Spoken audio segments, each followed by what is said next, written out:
My name is Ava Lorraine Mercer. I'm 29 years old, and I found out my entire family went on a Christmas cruise without me because of an Instagram post. It was December 23rd, around 4:30 in the afternoon, and I remember the moment with ridiculous clarity because I had just gotten out of Target and was sitting in my car peeling off one of those stubborn red security stickers from a discounted candle. The weather outside was gray and slushy, the kind of day where even the sky feels tired.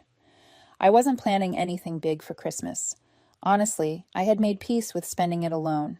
I'd done it the last few years, not because I wanted to, but because being forgotten eventually becomes routine. Still, I bought wrapping paper, tape, and 2 gift bags, just in case. Hope is a habit that dies slow. While the engine warmed, I opened Instagram, a distraction, a hit of noise to soften the empty feeling in my stomach. The first post on my feed nearly made me drop my phone. It was a carousel from my Aunt Nancy. Photo 1, an endless stretch of turquoise ocean. Photo 2, a group shot on the deck of a cruise ship. My parents, my brother Ryan, his fiancée Lindsay, even cousin Bree, all smiling like they'd stepped into a commercial for perfect families, TM, sunglasses, frozen margaritas, coordinated outfits, the whole polished, we're doing amazing aesthetic. The caption read, "Holiday bliss with just the ones who matter most. Just the ones who matter." I stared at those 5 words so long the screen dimmed twice. I scrolled to the comments. Bree had posted a heart emoji. Lindsay tagged the cruise line. My mom had commented a sun emoji and best Christmas ever. 3 hours ago. 3 hours and no one had called, texted, nothing. I opened the family group chat. Dead since Thanksgiving. Typical. At first I tried to rationalize it. Maybe it was last minute. Maybe they assumed I had plans. Maybe they didn't want to bother me. But the more I looked at the photos, the matching luggage, the planned dinners, the spa bracelets, the more obvious the truth became. This wasn't last minute. This wasn't accidental. This was coordinated. And I was excluded on purpose. The air in my car felt suddenly too thin. That night, Christmas Eve, I sat alone with a frozen pizza and a bottle of wine, trying not to check their stories. I failed miserably. They were in Aruba. Sunset dinners, spa days, snorkeling excursions. Someone recording Ryan diving off a catamaran while my mom cheered like he invented jumping. My dad was wearing the Hawaiian shirt I bought him 3 years ago. None of them looked like they missed me. I went to bed telling myself it couldn't get worse. I was wrong. Christmas morning, my phone buzzed with a credit alert. Your card has been maxed out.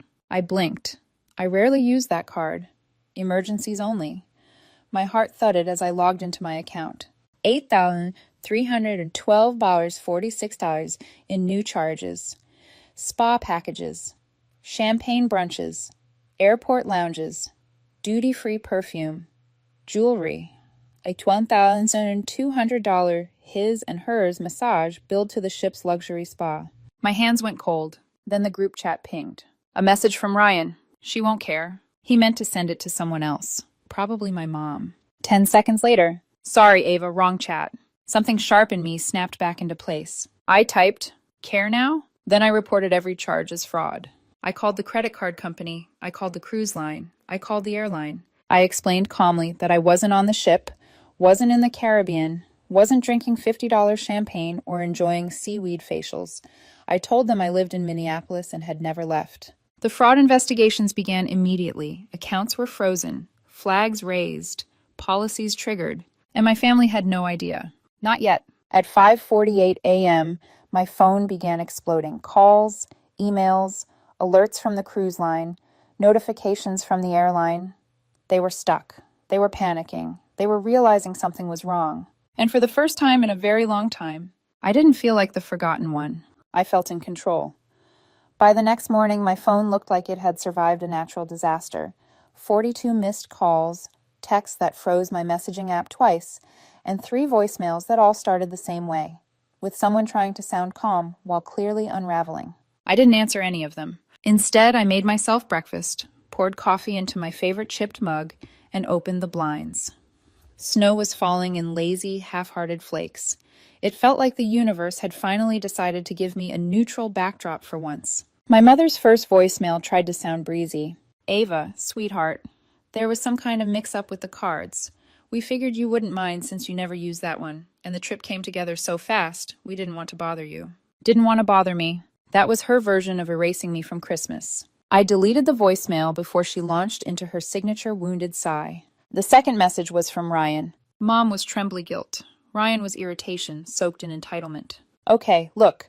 The ship's billing department locked our account until we verify the charges. We can't buy anything. They said we might not be allowed off at the next port. You need to fix this. Seriously, fix it.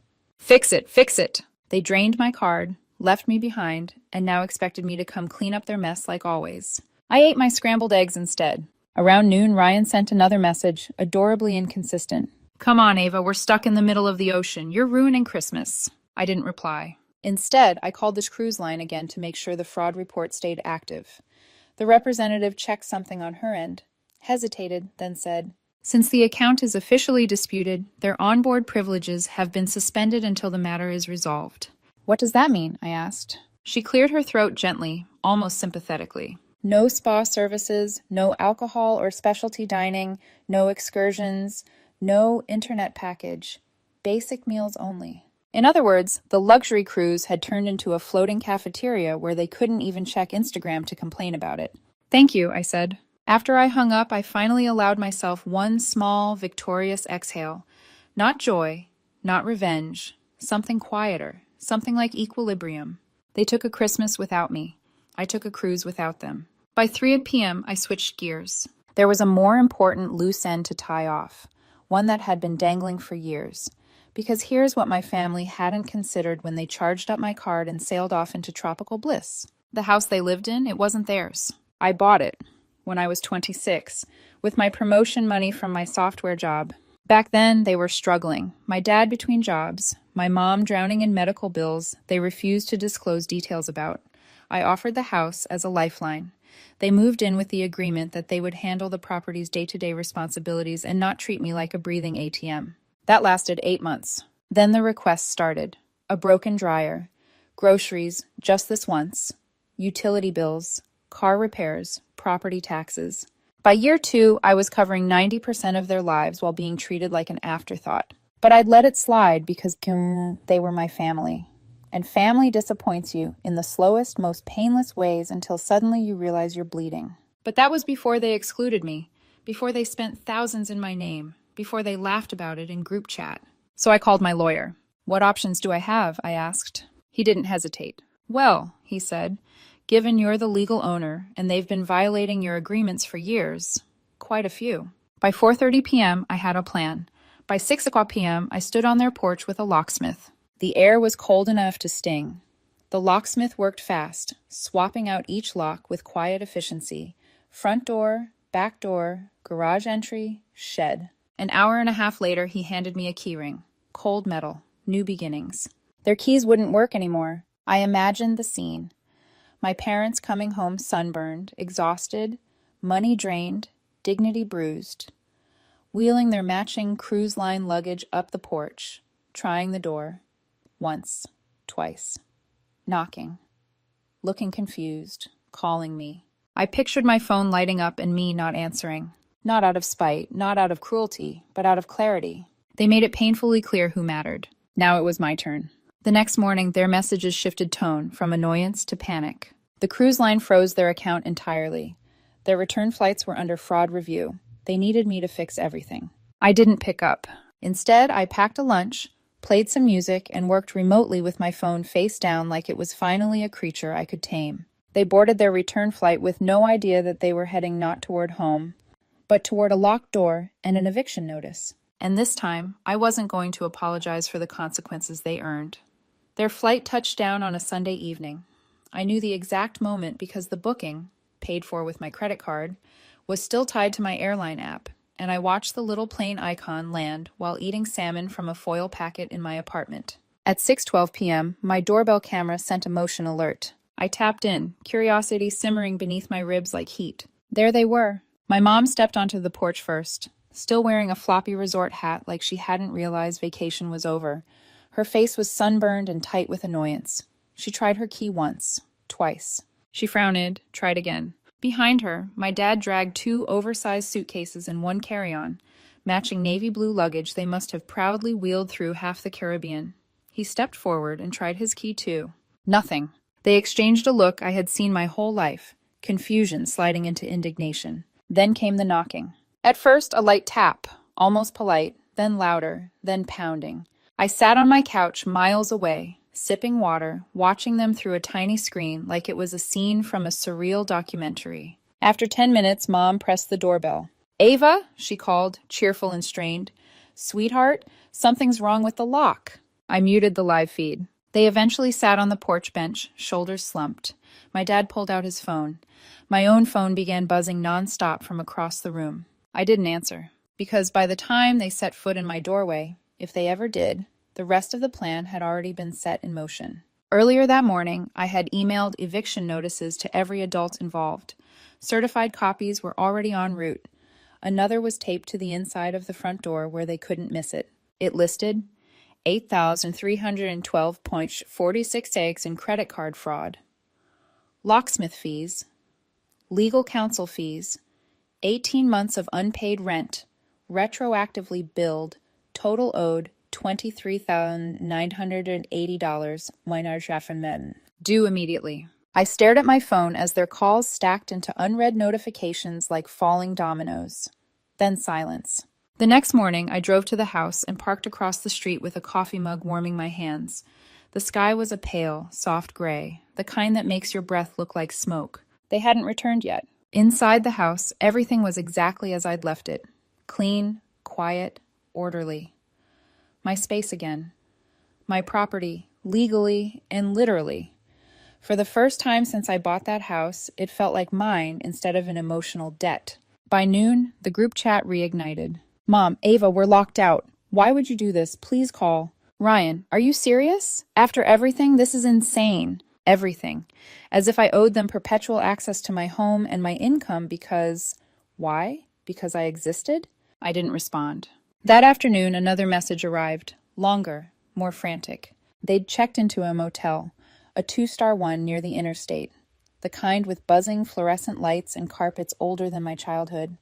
My parents claimed they had nowhere to go. But here's the thing. For years, I had nowhere to go in that family. No place where I wasn't an afterthought or an ATM. No emotional home. No seat at their Christmas table. Now they were finally experiencing the absence they created. That evening, Ryan tried calling from another number, maybe assuming I blocked him. I let it ring. He left a voicemail that started calm, then cracked. "This is insane," he snapped. "You're tearing the family apart. Mom's crying, Dad's humiliated. This is cruel. Just talk to us, Ava. Talk. Talk like they'd talked to me when they planned the cruise? Talk like they talked about me while spending thousands in my name? Talk like they talked when they thought I wouldn't see the message. She won't care. He never does." They wanted a conversation now because their comfort was disrupted, not because they cared.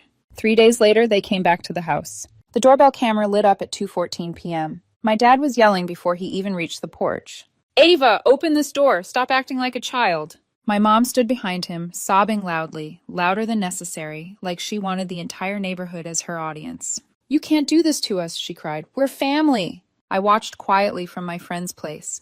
After all these years, it finally occurred to me how strange it was that they only ever invoked family when they needed something. Dad banged on the camera again. "Answer me. Don't embarrass us." Embarrass them? They'd excluded me, used my money, mocked me in a group chat, and I was the embarrassment? I forwarded the footage to my lawyer. You can never have too much documentation. That week, the first payment in their eviction notice came due. They didn't pay. Of course they didn't. And ignoring legal notices has consequences. What I wasn't prepared for, what no one could have prepared for, was how desperate people become when the free ride ends. The next sign didn't come as a knock or a phone call. It came as a letter shoved under my apartment door. No envelope, just folded paper. My brother's handwriting scrawled angrily across my eviction notice. But inside the fold was something else. A typed, shared ownership agreement. Signed, stamped, dated 3 years ago. Claiming my father contributed $40,000 to the down payment. Claiming he was entitled to the house. Claiming I forged the eviction. There was even a notary stamp. The name on it? Nancy, my aunt. The same aunt who posted just the ones who matter most. My blood turned to ice. Not only had they excluded me, used me, and berated me. Now they were forging legal documents. I didn't call, I didn't text, I didn't scream. I scanned everything, saved duplicates, forwarded it all to my lawyer. He responded with a single sentence. This just turned criminal. And I had no idea that this was only the beginning of a deeper, uglier war. The forged ownership agreement sat on my dining table like something radioactive. Cheap printer paper, mismatched fonts, the notary stamp tilted like someone smudged it on their lunch break. My signature, an old version from college, was shaky and clearly lifted from some forgotten birthday card. And the date? Off by 6 months from when I'd actually bought the house. I stared at it for a long time, feeling a slow, cold disgust unfurl in my chest. My family didn't just lie. They didn't just manipulate. They forged a legal document and used my aunt, to validate it. My lawyer didn't even blink when I sent him the photos. This is felony territory, he said. We'll file a fraud report immediately. But before the ink was dry on his paperwork, the next tremor hit. The credit card company called. Ms. Mercer, the agent said, voice crisp and cautious, someone called earlier this morning attempting to reverse your fraud claim. The caller identified herself as you. My stomach tightened. What did she say? She said she authorized all the charges. She insisted you made a mistake. I forced myself to breathe. That wasn't me. The agent hesitated. I can't say this officially, but it sounded like an older woman. We flagged the call and escalated it to our investigation team. My own mother had tried to impersonate me, to reverse the freeze, restore their access, undo every boundary I had set. Not out of guilt, not out of remorse, but out of desperation. Because the free ride was over and reality was closing in. I hung up the phone and tried to gather myself, but my body wouldn't stop shaking. Not out of fear, but out of recognition. They weren't spiraling.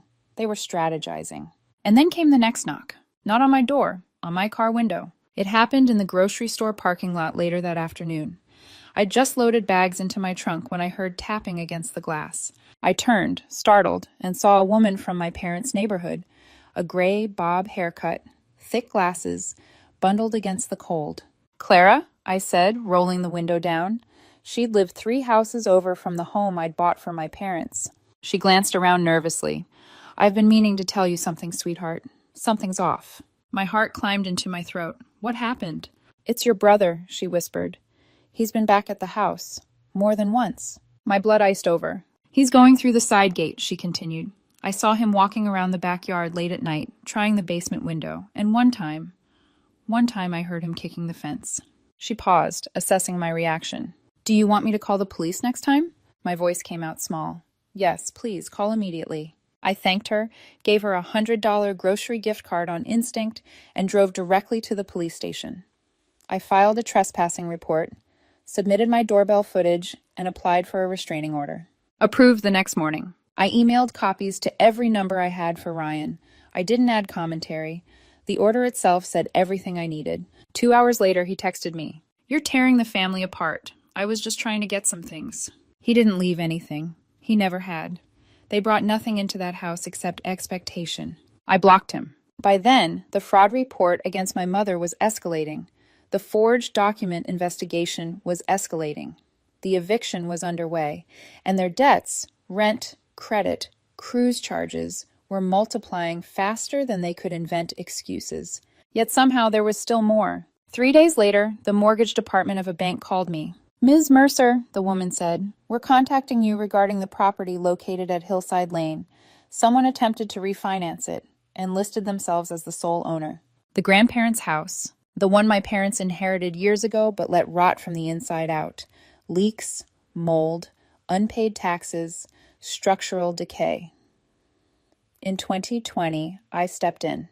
I paid for renovations. I covered 3 years of property taxes. I insured it. I even rented it out to a family of 4, clean, responsible tenants who knew the home as mine, not my parents'. And now my parents were trying to refinance it behind my back. It appears, the woman continued, that the financial records don't match the ownership claim. All payments originate from you. Of course they do. That night, I pulled out everything: contractor invoices, bank transfers, rental agreements, insurance policies, even a typed contract my father signed 3 years ago, casually acknowledging I had full financial responsibility. That casual agreement was about to become the nail in their legal coffin. My lawyer filed a quiet title action. 2 days later, the grandparents' house, their supposed safety net, was legally locked. New access codes, new locks, new documentation filed with the county. The rental income now flowed solely to me. The tenants were notified. Everything was official. My parents had no idea. Not until the weekend, when they drove there assuming they could move in. The doorbell camera at that house captured my dad's face twist in disbelief. My mother tried her old key and pulled so hard the door shook. On the porch was a bright yellow notice. Private property trespassers will be prosecuted. The voicemails began immediately after. You're unstable. How dare you steal from your own family? We have no place left to go. Exactly. They had left me no place for years. Now they were learning what it felt like to live in the world they created. But the spiral wasn't done. A pastor called me, awkward, unsure, stumbling over his words. Your mother came to us. She said you've turned on them. I inhaled carefully. Did she mention the cruise? The credit card fraud? The forged documents? The break-in attempts? Silence. Then a quiet, I had a feeling there was more. I told him he could pray for them if he wanted, but I wasn't interested in their redemption arc. I was interested in finishing what I started, drawing the line they never thought I would. 2 weeks.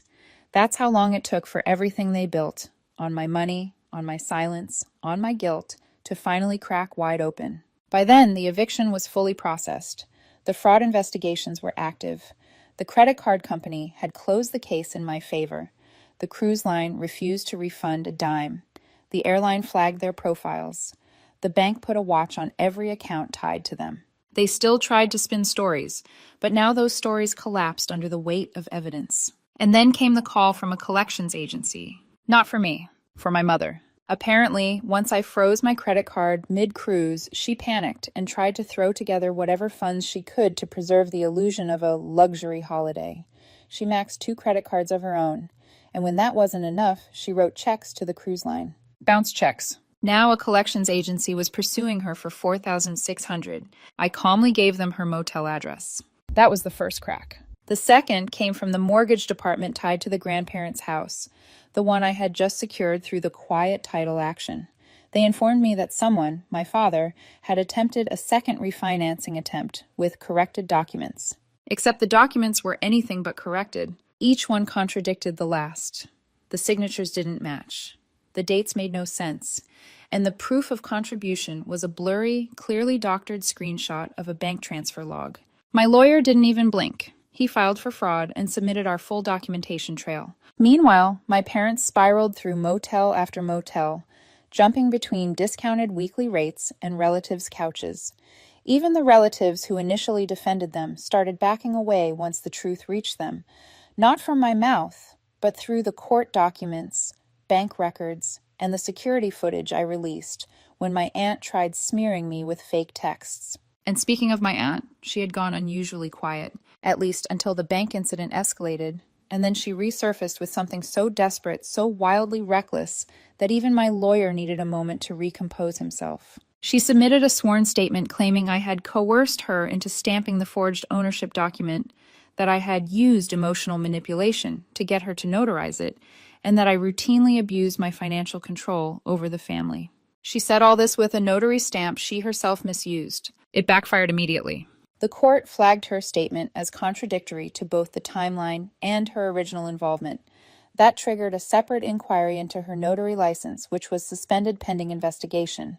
2 safety nets gone. 3, if you count her reputation. But they weren't finished, because people who lose everything don't stop moving. They thrash. And the next thrash was the most dangerous. It came as a voicemail from the police asking me to confirm a trespassing report from my rental property.